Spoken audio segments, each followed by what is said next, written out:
Bloodborne has quickly become one of my favorite games of all time, having only just come out over a year and a half ago.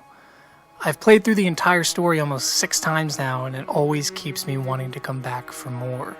What I realized in a recent playthrough is that it isn't just the beautiful, if not at times nightmarish imagery, or the outstanding and precise gameplay that kept me coming back. It was also the soundtrack. Bloodborne's fully orchestral OST are some of the most hauntingly beautiful pieces of music to grace video games, but it's the placement of this music that really drives the emotion of the game home. When you first start a new game, you'll notice that, aside from the character customization screen, there is no background score. Whatever happens, you may think it all a mere bad dream. It's completely silent, and this is one of Bloodborne's strongest features, its ability to know when silence creates more of an atmosphere than music can. The silence then only helps to intensify the music when it finally kicks in.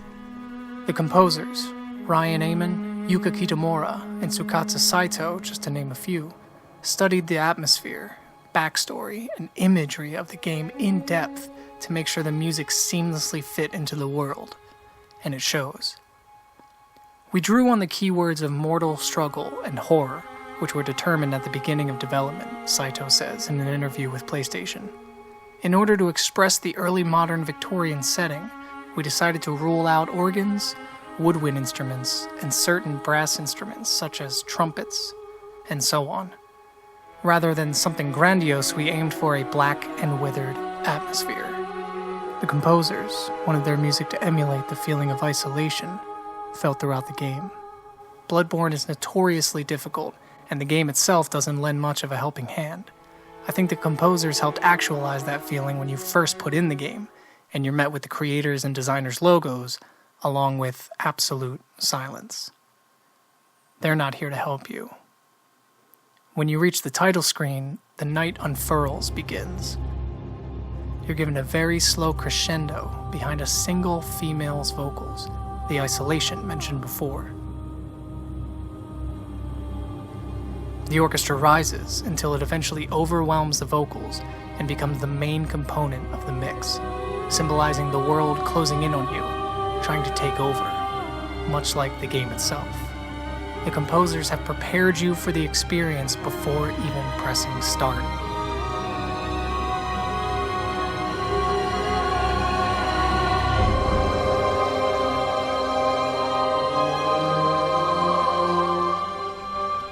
When starting the actual game, you're left in silence, like I said before, creating an uneasy tone. With no real instructions besides a vague message about finding the pale blood, you're forced to venture the building with no weapons. You come across the first enemy, and still no music kicks in. This is because this is not an epic standoff between two powerful beings. This is a slaughter waiting to happen. You're meant to die, teaching the cruelty and unforgiving nature of this world. After the first intentional death, you wake up in Hunter's dream. A song of the same title begins to play. This is probably the most serene and pleasant song on the soundtrack. You find out that this is where you can level up, buy items, and customize your weapons. The score behind this area of the game creates a feeling of safety, without any immediate proof that you are in fact safe. Interestingly enough, the first time you hear music in the game world of Yharnam, it's a rather creepy music box coming from one of the buildings you can't reach quite yet. The song is Lullaby of Murgo. If you've played this game, you know that eventually you receive that music box and use it against one of the bosses, Father Gascoigne. Gascoigne is a hunter like yourself, but has been infected by the disease and is quickly transforming into a beast. The music box was given to you by his daughter and symbolizes the last bit of humanity left inside of him. When you play it, he becomes distracted and disoriented, almost as if he's trying to stop the urge to kill or let the beast take over. Eventually, the disease takes him entirely, and he's transformed into a werewolf. Even the soundtrack to this boss battle, The Hunter, has 2 brass instruments that seem to be battling each other in the left and right speakers. possibly resembling his inner struggle to fight the disease. The brass instruments crescendo until a choir comes in as one last-ditch effort to bring humanity to him. But it fails, and the climax of the song begins, a bass drum now kicking in at every beat once his transformation is complete, signifying that there is no going back. These details can be found throughout the scores of each boss battle. It would take far too long and be far too tedious to try and do every single one, but I'll use one more of the early bosses as an example. The Cleric Beast. The score named after the boss itself is an incredible introduction for the beast and perfectly sets the tone.